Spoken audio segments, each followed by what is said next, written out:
Hello and welcome to another episode of Guess That Record. I am your host, Jackson Reed.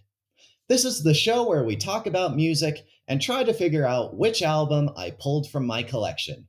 It's our first episode of 2024, so if it's your first time with us or you've been here since the beginning, thanks for tuning in. We have an awesome guest today.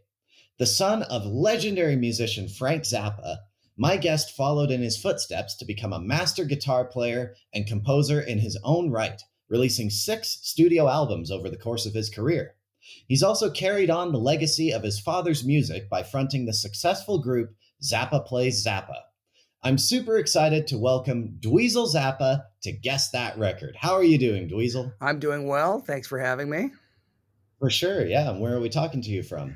Well, I'm in a secret location, somewhere in a bunker way deep down below the Earth's surface.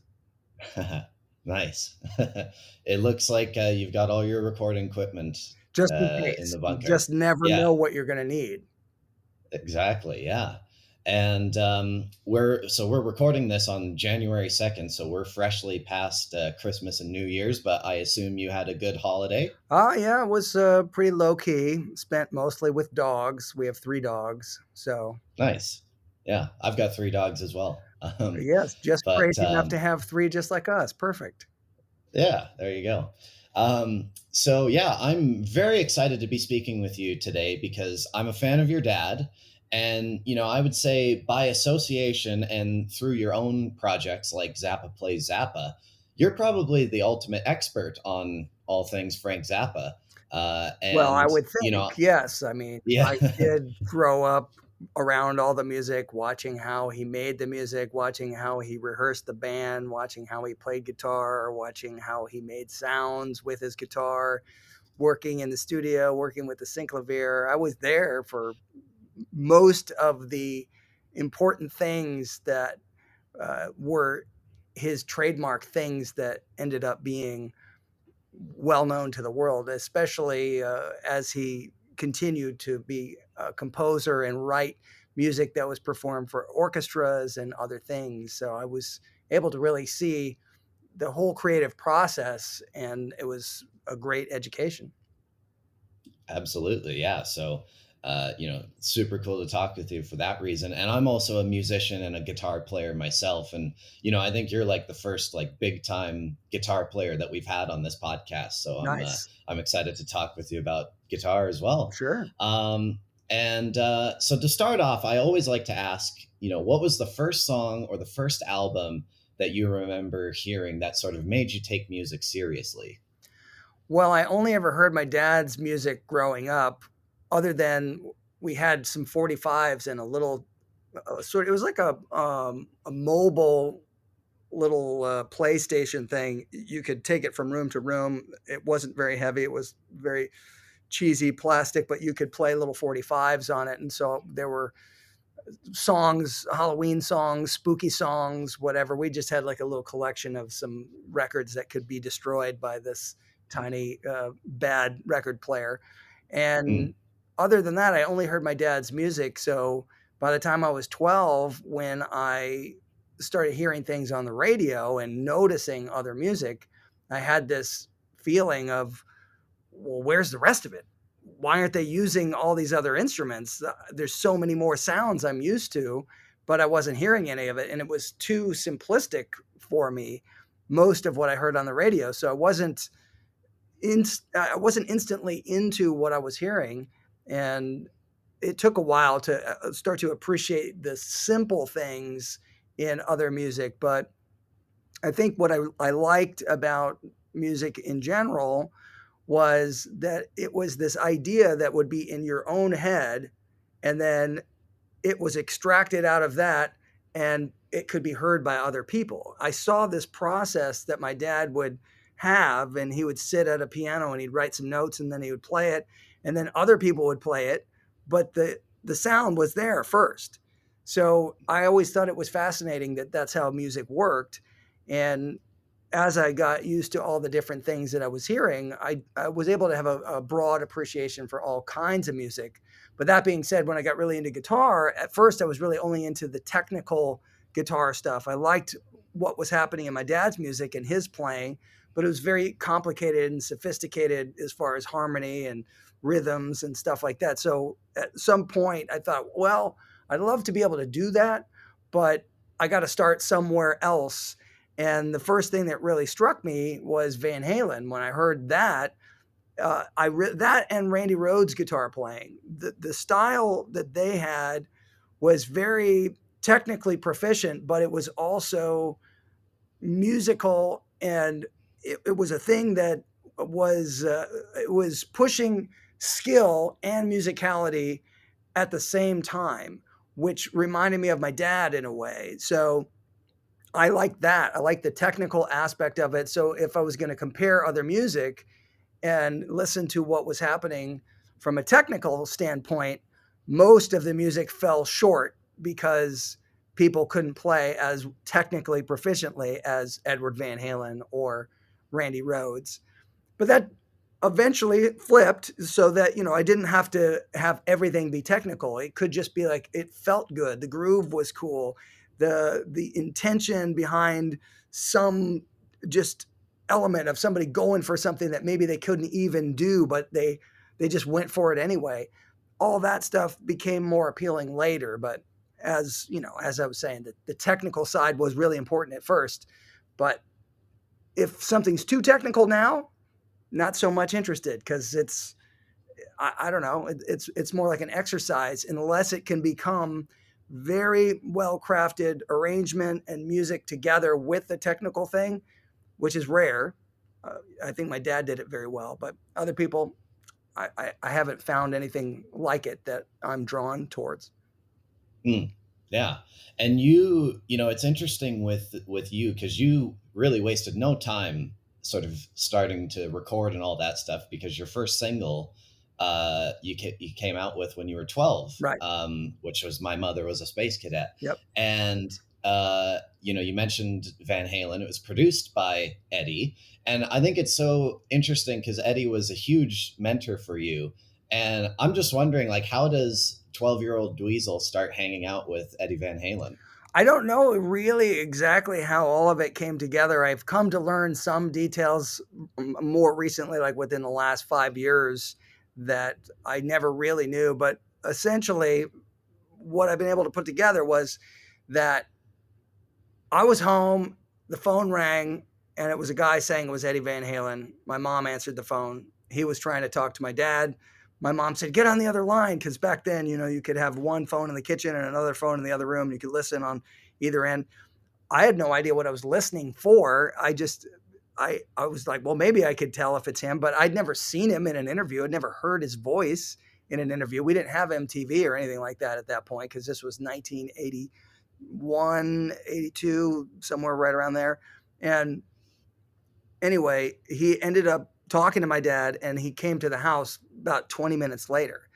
But how he got the number, it turns out that Steve Vai, who was in my dad's band, had gone to see Edward play at the Roxy with Alan Holdsworth the night before, and ended up somehow giving him his number, and it mentioned that he was working with my dad. And Edward said, oh, I like Frank Zappa. I'd like to talk to him. And somehow that was a connection so that Edward could eventually get in touch with my dad, but he ended up calling Steve. Steve wasn't home. His roommate gave Edward my dad's phone number, which Steve then got really concerned that he was going to get in trouble because my dad's phone number was given out without permission.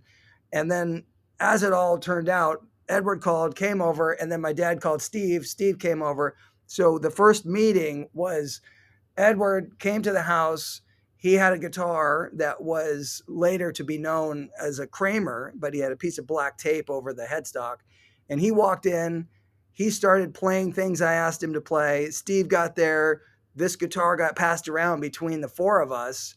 And it was like 3 hours of just asking guitar questions and seeing how he played. And after that, a few weeks or a few months later, it was relatively fast, we ended up doing My Mother's a Space Cadet, but I had nothing to do with arranging that. I didn't say, hey, could you produce my record or anything like that. It was just one of these things where it was like, hey, next weekend, you guys are going to record this song and Edward's going to come by. and it was that kind of thing. But it was super crazy exciting, but I had no idea how any of that part of it happened. And also the same for when he came to my school. We were doing a show at my school and we were playing Running with the Devil. He came to the sound check and my guitar wouldn't stay in tune. So he left, went home, got a different guitar, came back to the sound check, gave me that guitar to play. And then I ended up being gifted that guitar. I called him the next day and said, thanks so much. And he said, oh, no, you can keep it. So it was a crazy, crazy way to start off my experience with really getting into guitar. And as it all boiled down, being able to see different players play up close and see exactly what they do, that really changed my ability to learn how to do things, because it was an epiphany to see, oh, he puts his fingers here. Oh, he uses open strings. He picks like this. And I could see that stuff and see up close, and it kind of just was burned into my memory at that point. And I could do the same with Steve Vai or my dad watching them play. So at 12 years old, with no YouTube or any of that kind of stuff, I had an image in my mind of what the technical requirement was to be able to play certain things. I could see how your fingers are supposed to move. And then it just became, can I find those notes and get my fingers to go there? And that was really how I figured out how to play guitar. Yeah, what an amazing, like, just to be in the same room with Frank Zappa, Eddie Van Halen, and Steve Vai. Like that is an education right there for sure. For sure, yeah. Yeah. Now, so that song, "My Mother is a Space Cadet," came out in 1982, and your first album was a few years later in 1986, and it was called Yep. "Having a Bad Day." And I wanted to specifically ask you about the track "Let's Talk About It," which featured your sister Yeah.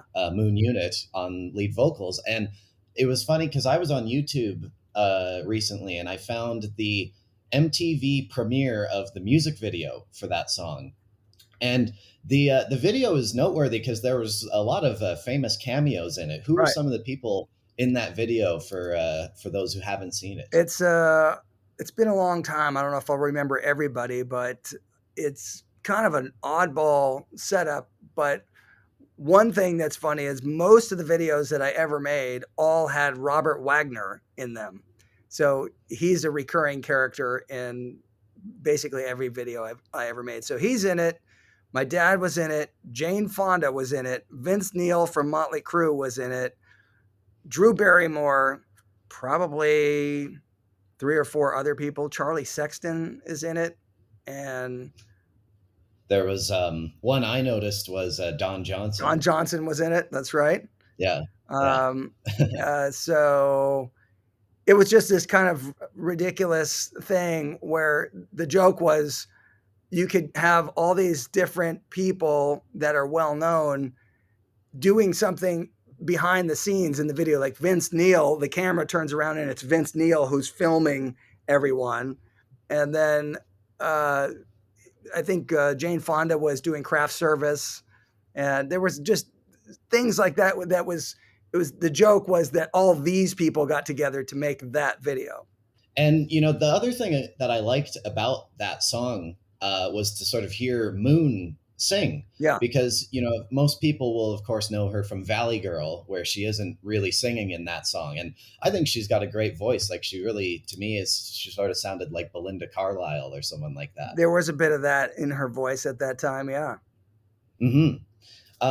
And so this is really what I wanted to sort of dive in about, and that's of course the music of Frank Zappa. Now, you started your Zappa Plays Zappa project in 2006. And what made you decide that it was time to sort of do something based around your dad's music?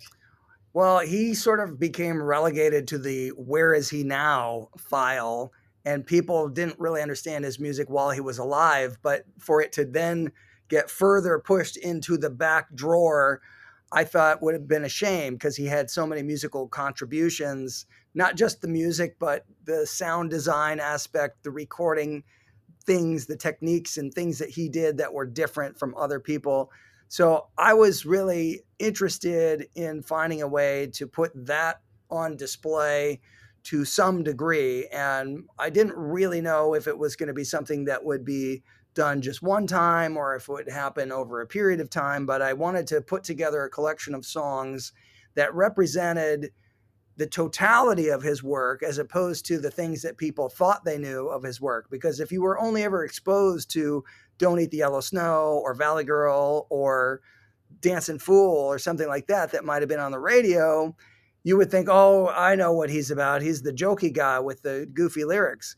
But that's really not the majority of his music at all. He had very serious music that was starting to become recognized by a lot of orchestras and people that were interested in modern classical music.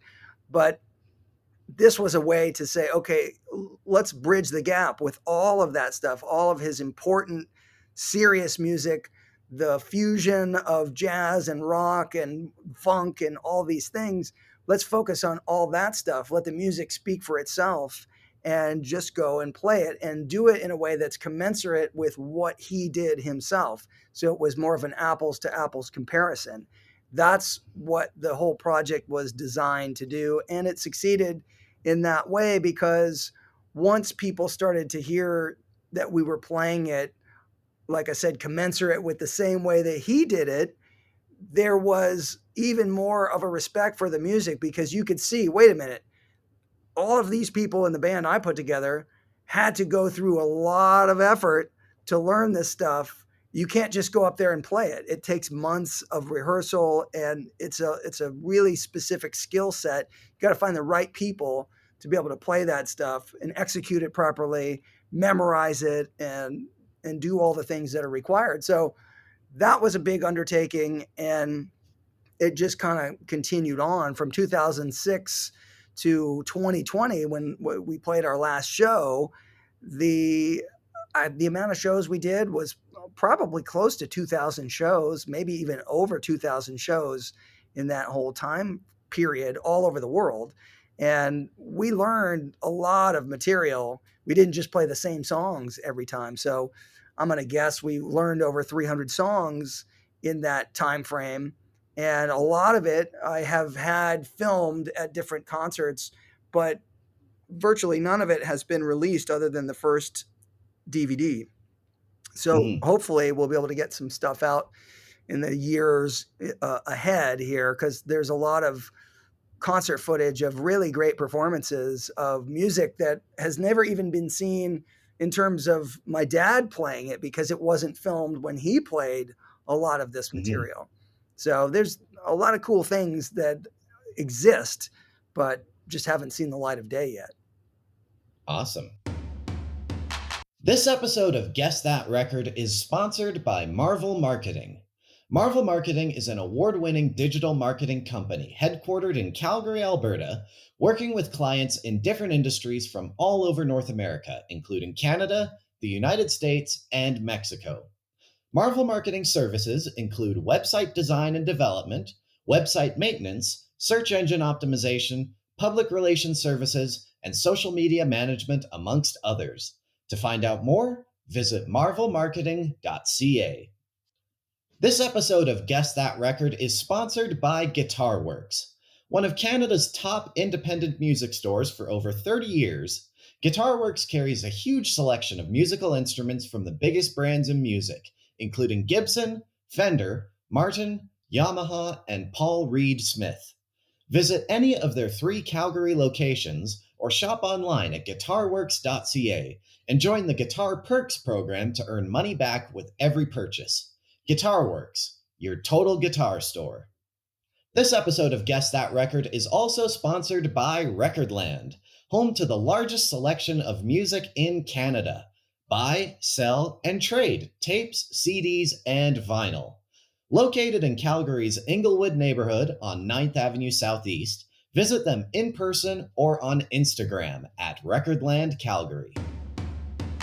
I guess like talking about sort of, playing your dad's music, and just like kind of comparing his style of playing guitar to yours. Because I think like Frank has like, just from listening to his music, I can really tell like the bread and butter is kind of his, when he's soloing is the minor pentatonic scale, which is the best guitar scale. I Yes, use it it's a lot definitely a myself. very useful scale. He did favor Lydian as a mode. That Mhm. Lydian and Mixolydian is where most of his solos reside. And of course, the minor pentatonic scale exists in both of those modes. But he really did extrapolate out further. He could superimpose other harmony at any time, and the band was good enough to recognize, oh, wait a minute, he's changing the color now. Now maybe he's going into some sort of augmented or whole tone or super Lydian dominant something. And they could actually reframe what was being played at the time. So the thing about his solo style was that he had a composer's vocabulary and he could listen and interpret what was happening in the moment and then decide to use whichever paintbrushes, whichever colors he wanted. And the band could also mold and shape the music at the same time. And that is what's unique about live music, especially when you have amazing musicians. You can create something in the moment spontaneously that audience will hear, and only that audience will ever hear unless they're hearing a recording of it. But to be in the presence of it while it's being spontaneously created is a different thing. And there is a magic to seeing something perform live that I think a lot of people can relate to. Sometimes your first concert experience where you see something played live, that version of that song to you will be better than any other version that you've ever heard. So there's a lot of those kinds of experiences that people have had at my dad's shows and then subsequently at some of our shows as well. So the comparisons between what we do and what my dad did, I've always tried to make it so that when I'm playing and I'm improvising, I'm playing in a style that is very similar to my dad's. I might play some of his actual phrases, but then I might also play my own ideas, but filtered through what my dad's vocabulary would be, and also using a sound that's evocative of the same era of whatever we're playing. So if I'm doing something from Shut Up and Play Your Guitar, I'll try to recreate the Dynaflanger sound so that whatever I'm playing is really in that same world. I don't really like to take a complete left turn, although I do sometimes. I like to usually keep it in context to the music and be era specific. Yeah. And you made a great point about, how Frank would sort of use, it would be in one place and then he switches to something else. Cause that's what makes his playing so interesting is you don't really know where it's going to go. Right. I also wanted to talk sort of about, you were sort of mentioning like the, effects and tones for the right era or whatever. And, talking about the guitar yourself, because your dad is easily one of the most prominent users of the Gibson SG. And I'm proud to say that I am a member of the SG gang Very nice. myself. Very nice. Yeah, so why was Frank such a fan of that guitar? Well, I think the SG, once you get used to playing it, it becomes the easiest guitar to play because you have the best access to the upper register. And it's just a well balanced instrument. It has a nice mid range honk to it, so you can get some great rock tones out of it. And he did all kinds of things to modify his SGs. Sometimes they would have preamps in them. They almost always had some way to coil tap the pickups or knock one of them out of phase with the other. And he did a lot of stuff to get different kinds of guitar sounds. And he almost always blended a clean sound in with the distorted sounds. Sometimes it was more audible than others, but it was usually part of the foundation of his sound because he liked to have the immediate attack of the direct guitar and then have the note bloom of two different sounds. So he might have more mid range on this side and something that had more sustain on this side. So he had attack from the clean sound, and then the different notes would kind of just jump out of the speakers. And you hear that and sometimes he'd have a phaser or a flanger on one side. And that kind of thing in a stereo atmosphere really filled up the space in an interesting and unique way. And he was always about creating layers of sound. Hmm. And this is sort of an educational question for you here, but when I was in high school when I first got into your dad's music, but in a way, I found it a bit daunting to get started with, and I don't mean it in the way that it was like too complex or too Right. weird or anything. It was daunting because there's so much of it. He Right. released 62 albums while he was alive, and then there's been even more stuff to come out since his passing. So it's an insane amount of material. So, if there's someone listening to this and they're thinking about getting into Frank Zappa, but they don't know where to start, what albums do you recommend they check out first? I usually recommend Apostrophe and Overnight Sensation as the first place. And then if they like that, go all the way back to Freak Out and get a handle on what happened first, because that's a 10-year period. And his music changes so drastically from Freak Out to Apostrophe that once they kind of get used to both the early era and the Apostrophe era, they're going to have a good idea of what comes after that and see how it keeps commingling through all of the textures and ideas. Because he would basically have certain themes that would come back and forth throughout the records. He looked at his whole body of work as essentially one composition. So that's why you have certain things that come and go, and sometimes like a piece of music is in one song and then it appears later as its own song. So he was Hmm. very much into recapitulating themes and taking music and reharmonizing it. I don't think there's any other artist that did as much to take their own work and reharmonize it and repurpose it in different ways, different styles. I've never seen it done by anybody else. Yeah.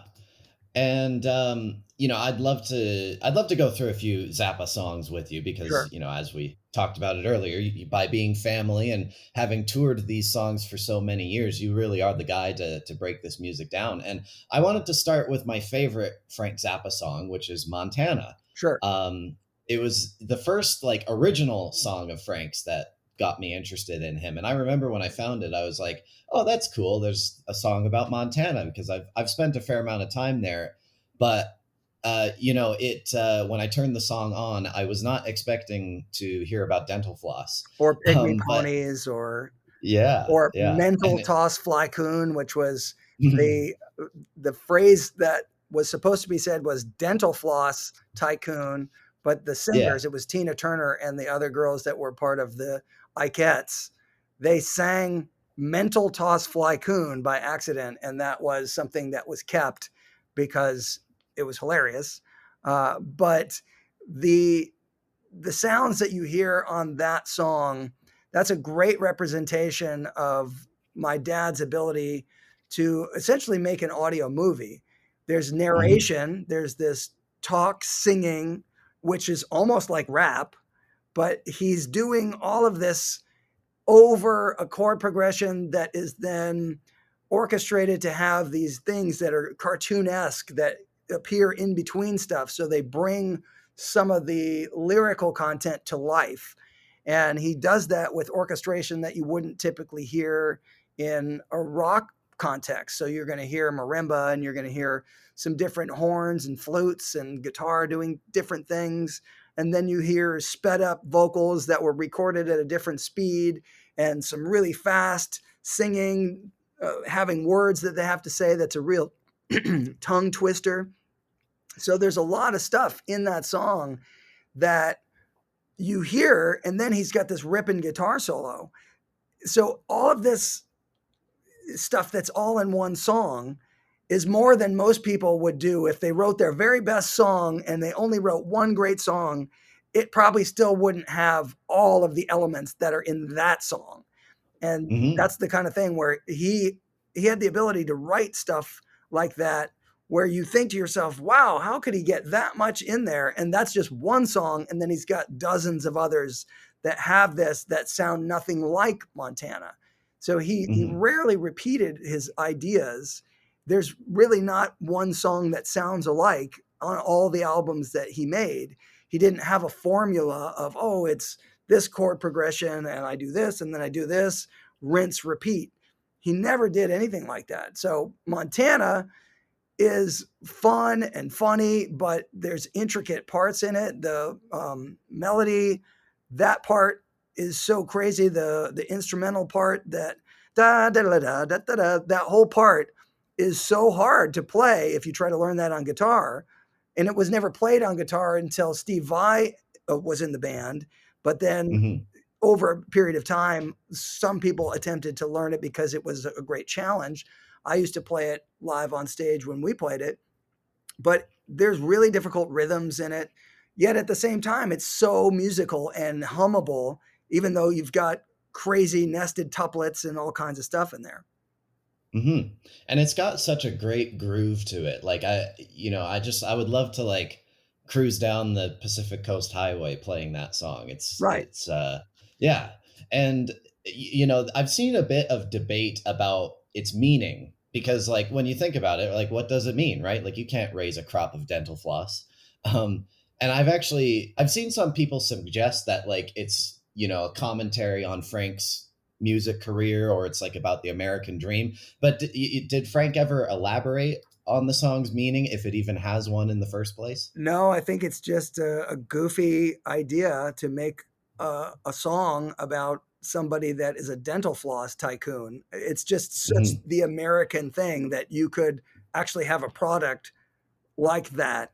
And whoever invented that could be a tycoon from that. I think the absurdity of that is really more what it speaks to. But then you put pygmy ponies and all this kind of stuff in there, and it's just the absurdist kind of idea that it's almost like a little musical cartoon.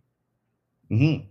And I mean, you could say ask similar questions about a lot of other songs, like who is Chunga and why do they need revenge? Yes, that would be Yeah. something that could be explored. I don't know. Hmm. Maybe it's a wrestler. Right. Yeah. And I'd love to bring up Joe's Garage because I think, despite the fact that it's like this big triple album rock opera, in a way, I find it to be like his most cohesive album. And the obvious highlight from that record is Watermelon and Easter Hay. Right. And I was reading that you once said it was the best solo that Frank ever did. Do you still hold that opinion? Yes, I think it's an amazing solo. He's played many fantastic solos, but if you consider the context of the chords that he's playing and the note choices at the exact time where the chords change and what he was able to do just as an improvising player and to create this thematic buildup with rhythmic twists and turns, nobody plays like that. Even Hmm. if he was to sit down and try to write that as a guitar solo, I don't think he would try to create that. He's done other things like that where he's then taken it and extrapolate it further. So if you take a song like Revised Music for Low Budget Orchestra, he improvised a nylon string guitar solo on that was then transcribed and horns were added to it to follow exactly what he played. And then it was harmonized sometimes with very bizarre harmonies where they were very close.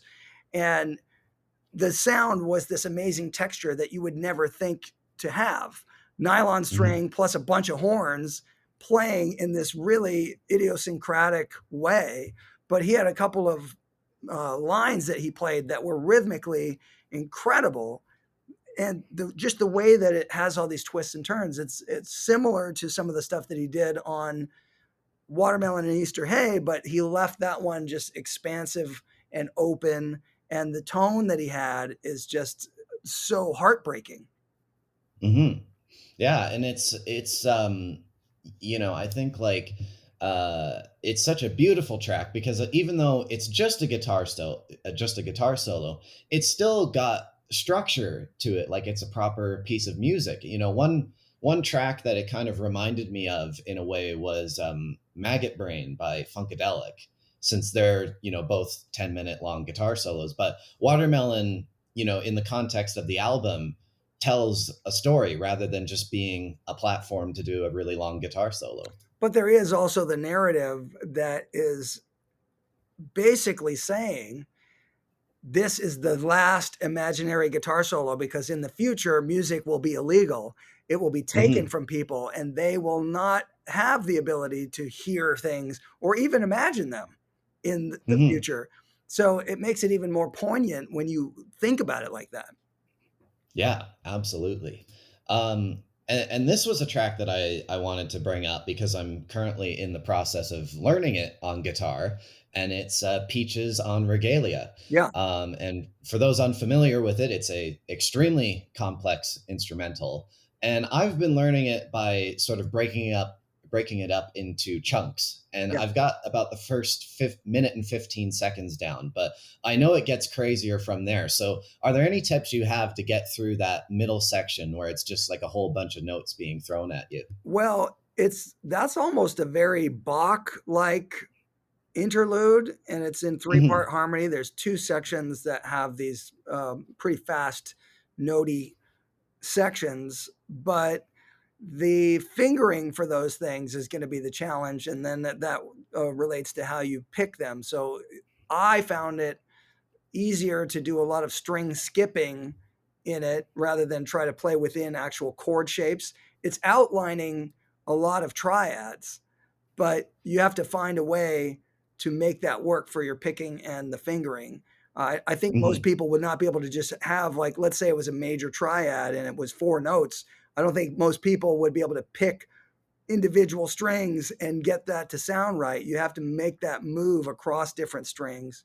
And so that's the challenge that you're going to find is the picking and the fingering to make it work for what you're able to do. But it's a beautiful run, especially if you learn all the different parts, the different harmonies there. If you really figure out which each one is doing, it's a great thing for your ear, and it's also for fingering.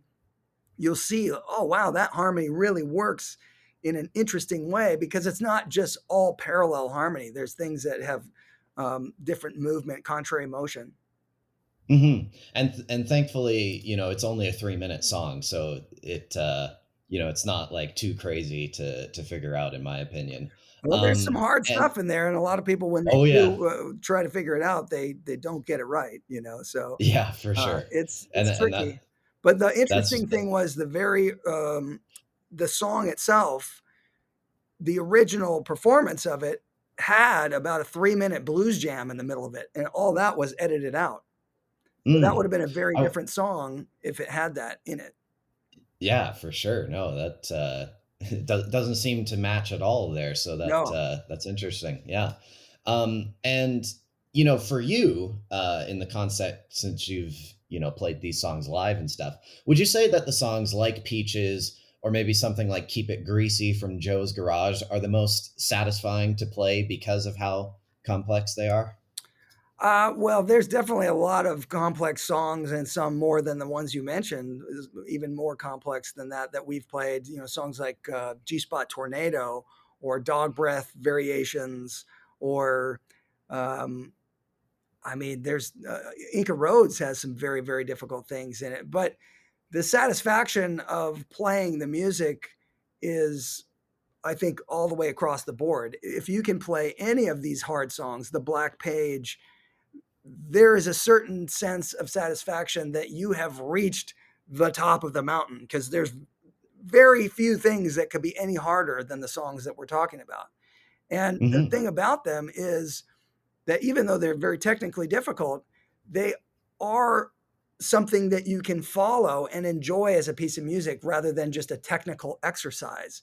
So you take something like The Black Page, which was written as a drum solo, and then you imagine that my dad just said, "Oh, I'll just put some notes to those rhythms." It's the opposite way that most people would write music. He had all the rhythms first, and then he just attached notes to it. So part of what I learned from that was if you've got strong enough rhythms, you can put any notes that you want. So let's say you have a group of 5 and you subdivide it with 2, then 3. So 1, 2, 1, 2, 3, 1, 2, 1, 2, 3, 1, 2, 1, 2, 3. He used that a lot. You hear it in a lot of his music. That's in Kid Nazarf, da da da da da da da da da, all that kind of stuff. But the thing about that is, if you have that strong rhythm as a contour, it doesn't really matter what notes. It could be random notes, but then you land on a strong downbeat that's in the right key at the right time, and you can be very experimental with what you want to do in your improvisational playing or even in your composition, because the strength of the rhythm is it's strong enough for the listener to go on that journey. And so I started working on my own improvisational skills based on trying to think of what are the different ways that I could create groups of 5 on 1 string, 2 strings, 3 strings, so that I would have some sort of ability to improvise. I might have certain licks that could be designed from that, but they're basically just little motifs that could be mixed and matched and turned around. But it's really about creating enough of that rhythm to then land and then start a new phrase. So that compositional strategy I put into my improv playing, and it's been something I've developed for the last, I don't know, 10 years or so.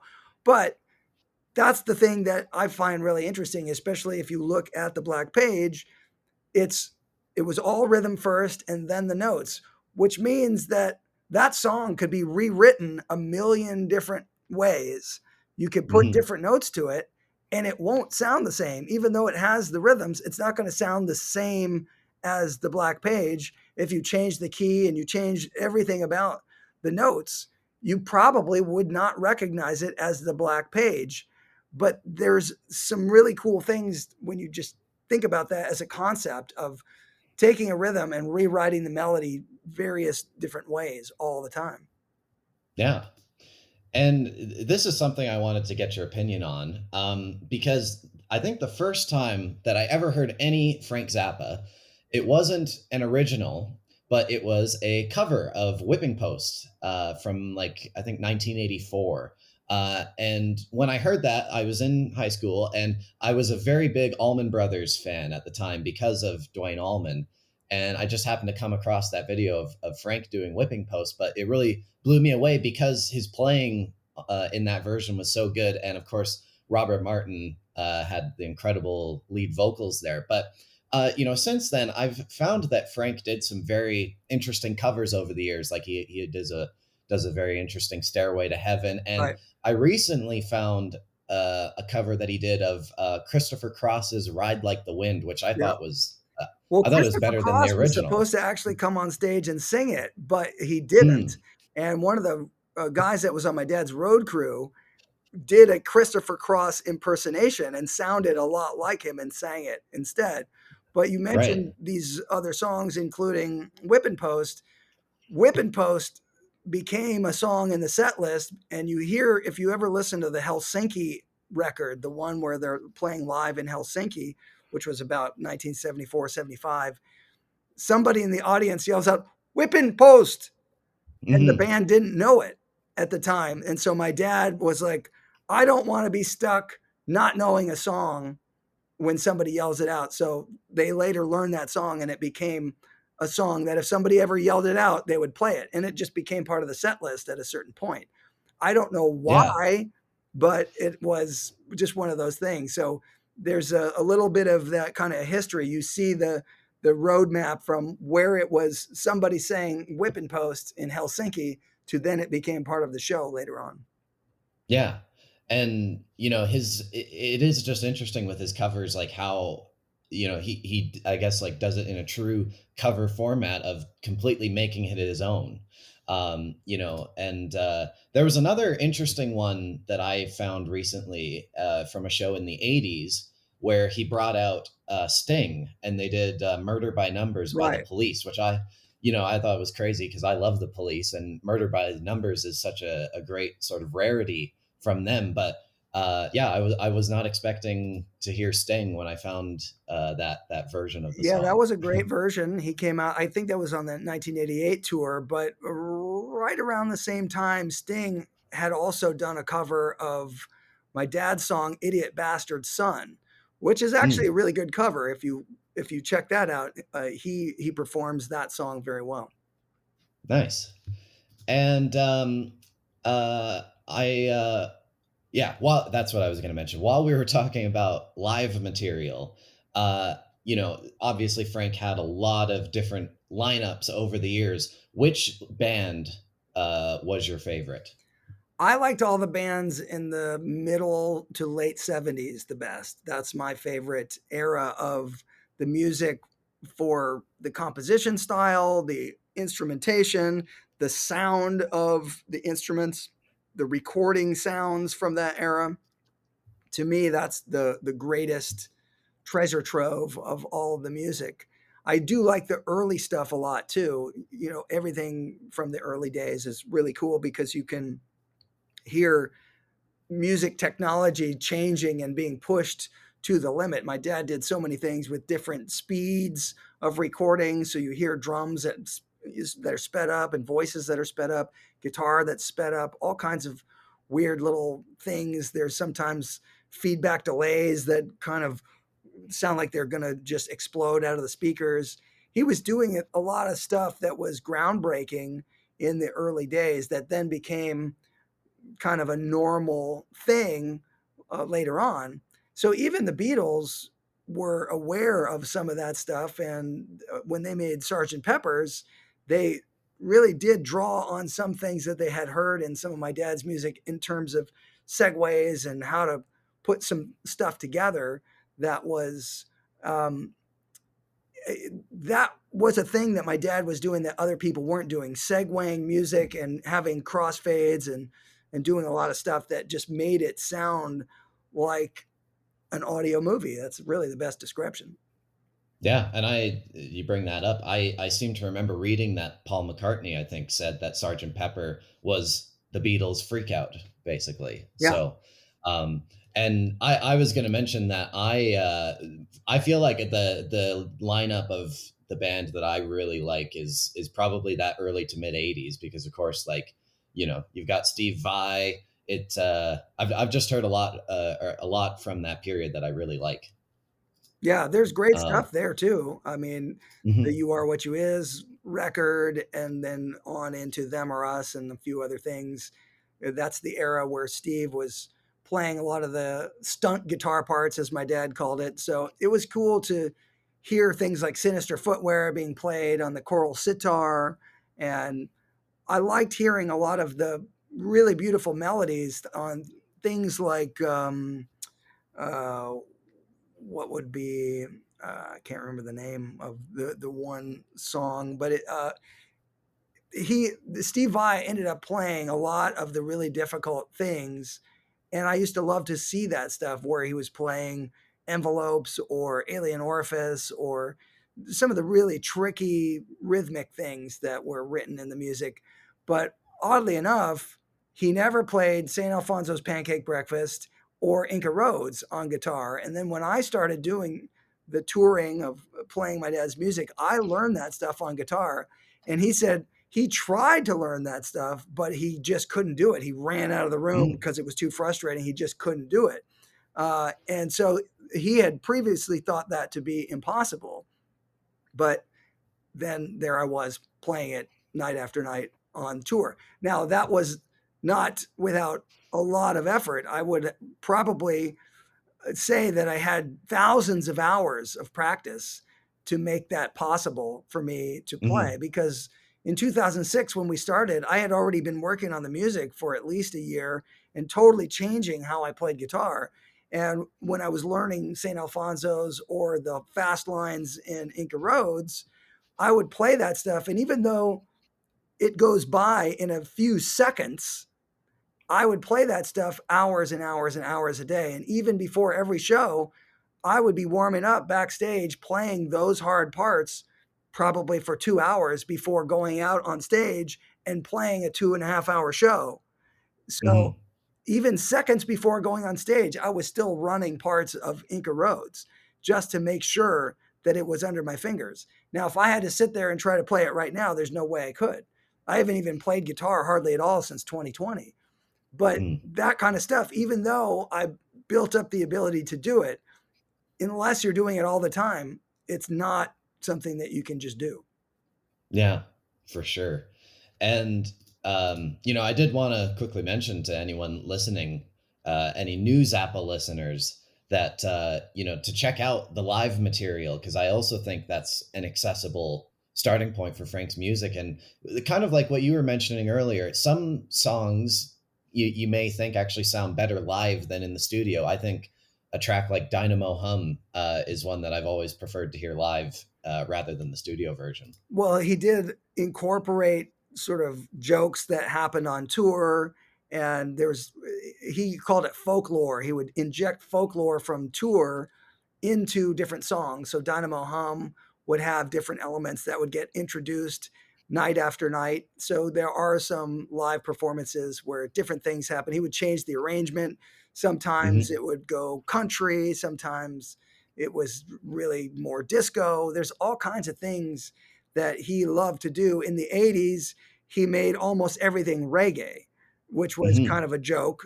He had this thing where it was like he would twist his hair, and the band would take whatever they were playing, and now they would suddenly make it reggae. Yeah, yeah. That's like in Ride Like the Wind, it goes into reggae as well. Yeah, Um, and, I would love to know, since we're right at the start of 2024, what are your plans for this year? I don't know. I really have not been thinking about doing any touring for a long time because financially, the landscape has changed so much with what the costs are, the inflation of everything from gasoline and tour bus prices and all of that stuff makes it very risky to go out there and try to tour. That being Mhm, said, we are looking at possible opportunities to do something this year. I don't know when, maybe by summertime or the fall, but um, it happens to be the 50th anniversary of Apostrophe and also the Roxy. So that material would be fun to play. Maybe not play the entire albums, but play material from both of those albums interspersed with other stuff. mhm. And I've heard you talk about, like how it's been difficult to sort of get back into touring because of costs and that sort of thing. Would you look at doing something like maybe a residency, like Dweezil at Caesar's Palace or something? I don't think there would be any interest in that. I don't think Las Vegas is a Zappa kind of town. Yeah, for sure. Um, and one more thing before we move into the guessing section of the podcast. When I was doing research for this interview, I saw how you did some acting back in the day, and I was blown away to see that you were in The Running Man with Arnold Schwarzenegger. Yep. And I've of course seen the movie, but I had no idea you were in it until I was researching, and then I was like, I looked at some clips, Yep. and it was like, oh yeah, there's Dweezil. Yep. So what was it like to be in a movie with Arnold, like when he Well, was really at his peak? it was kind of crazy because people don't realize how much waiting around happens during making movies. So I Hmm. was part of the ragtag team of people that were supposed to be these gun carrying, rebels that have to take over this TV studio. And this scene that we were supposed to do was involving some stuff outside, some stuff going through tunnels, and it was in a place that was out in Fontana, some sort of beat up warehouse or something, but a really dirty location, dusty, dirty, Hmm. filthy. We had clothes on that were filthy. And so you would be sitting there waiting to do whatever you're going to do. And your call time might be, let's say, 3 o'clock in the afternoon.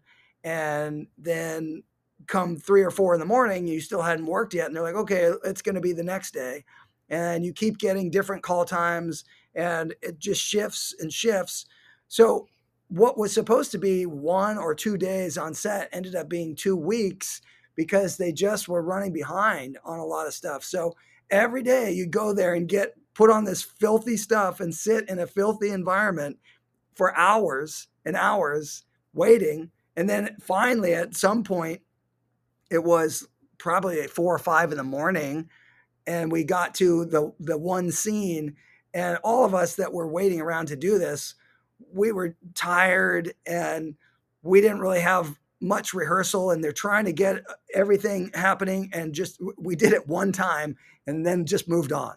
So Right. it was just the experience of being in that environment and doing a lot of waiting around, and then it's go time, and then you don't really know. No one's really saying, okay, here's what we're going to do.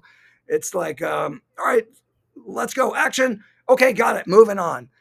So that experience was definitely not what you think of when you make movies. It was just like, what just happened? And I remember mostly just sitting around in filthy, dirty clothes. That's my biggest memory of that film. Right. Yeah, no, I have done a little bit of acting on the side myself, because in my hometown of Calgary, there's actually quite a lot of film production going on here.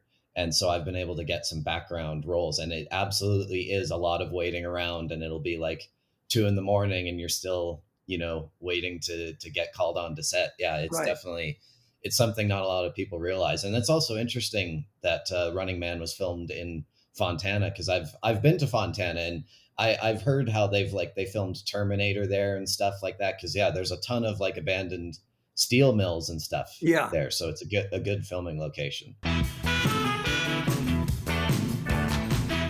All right, so now we are entering the guessing portion of this podcast, for which it gets its name. So I'll explain the rules to you and to any new listeners we may have. In this bag that I'm holding is a record that I have pulled from my collection. And so what I will do is I'll give you 3 clues about this album. And then it's just a game of 20 questions. So you got to ask me questions to try and figure out which album it is. And don't worry, if you get stuck, I will give good hints. All right, I'll probably get stuck. So let's see what happens. All right, Dweezil Zappa, are you ready to guess that record? Yes, I am. Here are your 3 clues. This album came out in the 1980s. Okay. It featured 3 top 40 singles, and it marked a major change in this band's sound. Question 1.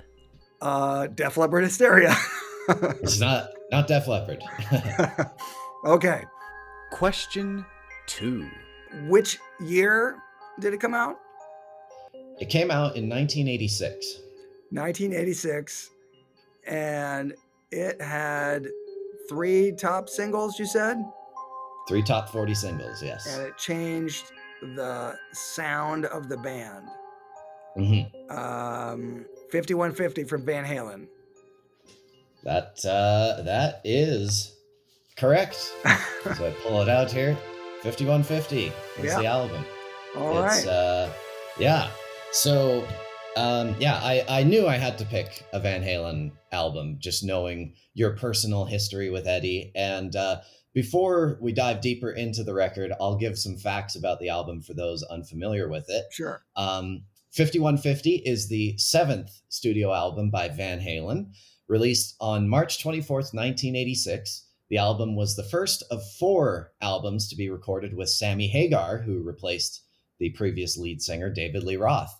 The album was the band's first to hit #1 on the charts, selling 6 million copies. And as I mentioned in the clues, it had 3 top 40 singles, with Why Can't This Be Love reaching #3 on the Hot 100. And, I think this album will lead to a great discussion, because one of the great debates in rock and roll is David Lee Roth versus Sammy Hagar. And pretty much everyone I meet is like, Dave is better. And I feel like I'm the only person that quite firmly prefers the Hagar records. But I'm also of the opinion that like fighting about this stuff is a bit dumb, and that there's good Yeah. things about both versions of the band. So yeah, what's your stance on this issue? I think it's two different worlds entirely. Van Halen as a band with David Lee Roth from the beginning, there's nothing like it. I mean, if you see some of the early footage of them, there's videos now that you can see where they're on their first tour and they're the opening act for Journey. And you see this band come out and that's your opening act. There's no way you want to go on stage after Van Halen. Hmm. David Lee Yeah. Roth at that point was unbelievable as a frontman, and he was singing great. Um, so the stuff that he did on all the records, the first six, those performances, the way that he was able to make the lyrics work with Edward's guitar playing, there's nothing like that. It really is amazing what they did together, the four of them, because the way those records were captured for the most part was just live performances. Hmm. Oftentimes, Dave was singing during the performance, and they didn't necessarily end up using his scratch vocal, but the whole band was putting in the effort all at once. And that's a different thing than what you see when people typically make records now. And even then, Hmm. these guys were really good at playing their instruments in a very proficient way, but writing songs that were memorable, that had things that would stand the test of time. I mean, if you listen to Ain't Talking About Love and you break down the lyrics and stuff, it's a great song. There's like cool imagery, the way the whole thing comes together. It's it's probably one of their more simplified songs, but the power in the riff and the tone and all that stuff, it's just amazing. Now, Sammy, on the other hand, technically a much better singer in a just pure technical sense. And Hmm. the way that he sang became more melody driven, so that really changed how Edward's guitar parts went. It became more chord progressions as opposed to just straight up riffs. And so there was a little bit of a shift. He would definitely have riffs that were the majority of the songs, but when you get into the keyboard stuff and some other things, it's it's based around a chord progression that has certain kinds of voicings and fills and stuff, less of the innovative guitar stylings. So what you see is 5150 is probably the last record that had some new innovative guitar stylings and playing from Edward, because he was using the trans trem guitar so he could pull it into a different key and he could do Hmm. all kinds of stuff to make things get different sounds that he wouldn't get from a just normal guitar. So songs like Get Up or Summer Nights, that has a lot of use of the trans trem. But Hmm. overall, I think they're two different bands. They're both very exciting to listen to because of the guitar playing, the drumming, the musicianship. And when all said and done, it's great songwriting across the board. There's Hmm. memorable songs from both eras. Yeah, absolutely.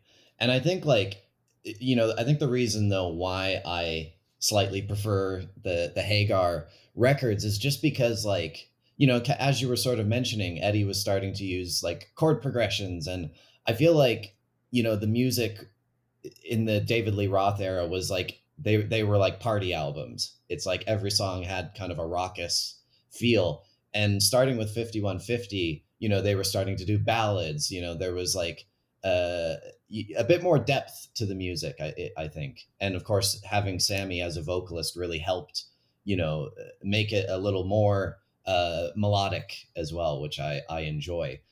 Well, I think there And is the growth that you're talking about. It comes in the form of songwriting and arranging. And the people that are just straight up guitar fans, that's not necessarily what they want from Van Halen. The party mhm, aspect, the rocking good time, the energy of a riff like Unchained or Mean Street, stuff like that. That is, if you're a fan of Van Halen, that gets into your DNA and you're like, that's what I want. I want more of that, more, more, more. And if you're the band itself and you're like, well, I want to do some other stuff, I want to try some different things, by the time they get into something like Finish What You Started or things that are just very different sounds, um, not everybody goes along for the ride because they're like, that's not the same as Unchained. And Hmm. so the thing is, you have to, as a fan, allow the artist to grow and take their explorations where they want. And if you like it, great. If you don't, you still have the other stuff that you can listen to, but you can't just say going that direction is off limits. And I think that's Hmm. where the challenge of Van Halen in the later years was. Edward was trying to just progress as a writer, as a songwriter, and wanted to use some different textures and things. And that was obviously his interest and his prerogative. But so many people would say, oh, I just wish it was more like the old stuff. And same for Hmm. David Lee Roth. By the time he was back in the band, he also wanted to keep growing in different directions. And the fan base is like, oh, we want to pull you guys back to what we love in the early years.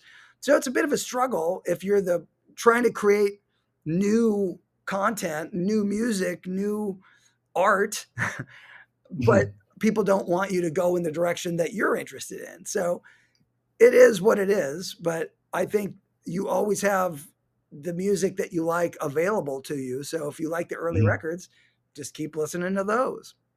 Yeah. And I mean, I don't think the band had to worry too much because, as I mentioned, the record went to number one, and all of their albums with Sammy went to number one. Now, what on 5150? What are some of your favorite tracks?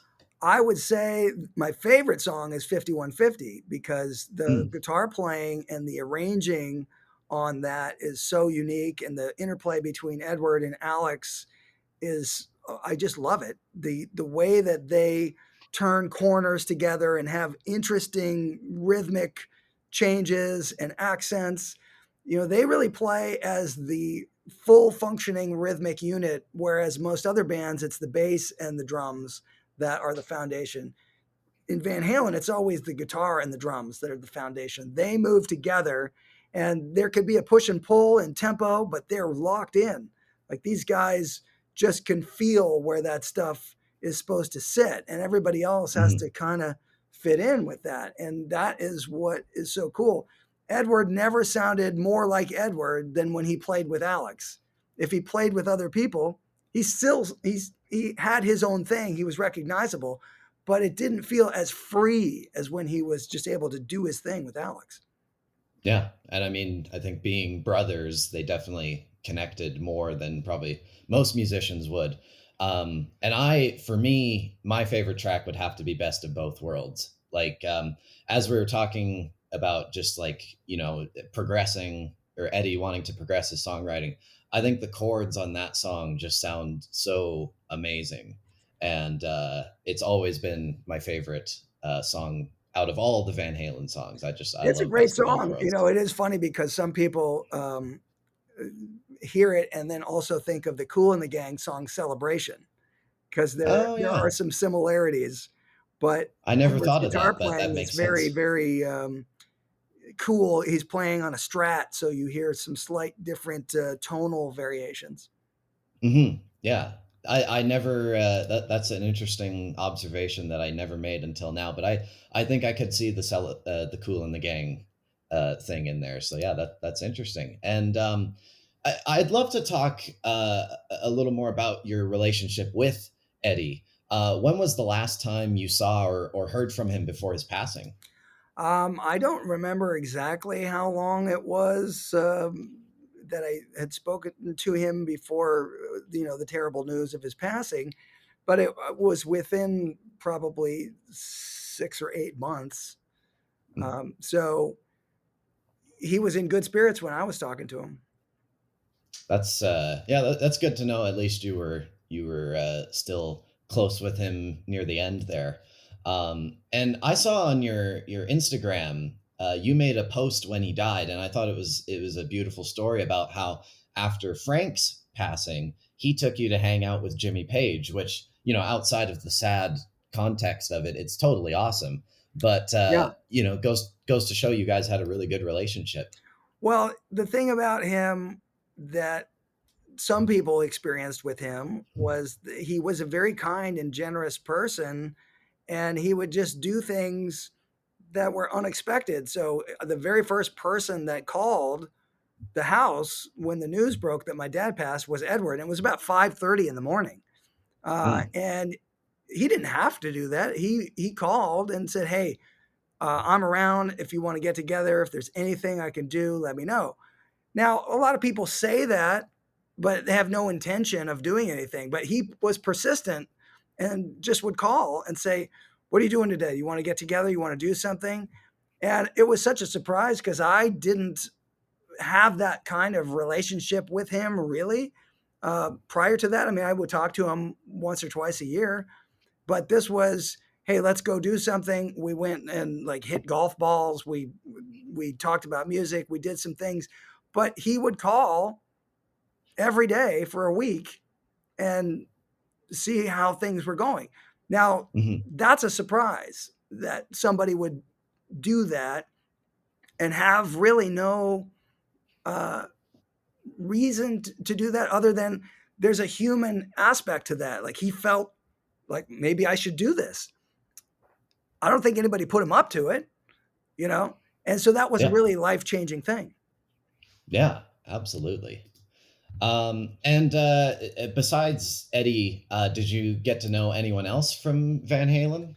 Well, I got to know Alex a little bit. And of course, they're so similar in some ways because they're brothers. But Alex, one of the greatest musicians of all time himself, incredible drummer. He had a unique sound that he created in his playing and the tone of his snare drum. But he's a character. He's hilarious and he's a cool guy. So I had met the other band members in different scenarios at different times. Michael Anthony is a super lovely guy, like very, very friendly. Dave is, he's a character himself, and I'm a big fan of what he did, especially in the early days. And Sammy, I've met him a few times in different places, and he's always been very personable and a very nice guy. So that's been my experience. Nice. Yeah. And, it's interesting because Sammy and Michael are going on a tour this summer, and it's like the theme of the tour is they're going to largely focus on Van Halen music. So if anyone from Sammy's camp is listening, let's get Dweezil on stage. I think you would be a Well, great guest for a I show like hear they're that. having Joe Satriani do most of that stuff, Right. you know? We have reached the end of another episode. I want to thank Dweezil Zappa once again for taking the time to appear on the podcast. It's a real honor to be speaking with someone such as yourself. And, as an up and coming artist and a guitar player myself, I really appreciated getting to hear your approach to the instrument and just hearing about your career. So thanks again for being on the show and keep it greasy. All right. Well, thanks for having me. I enjoyed it, and I'll talk to you again. And thanks to you, the listeners, for tuning in. The podcast has had a ton of momentum lately, and that wouldn't be possible without all of you listening, so I really appreciate it. Make sure to leave a 5-star review wherever you listen, and tell your friends to check us out. If you'd like to see the video version of the podcast, make sure to subscribe to our YouTube channel. We're also on Instagram at Guess That Record. Remember to keep rocking, and we'll see you on the next episode of Guess That Record.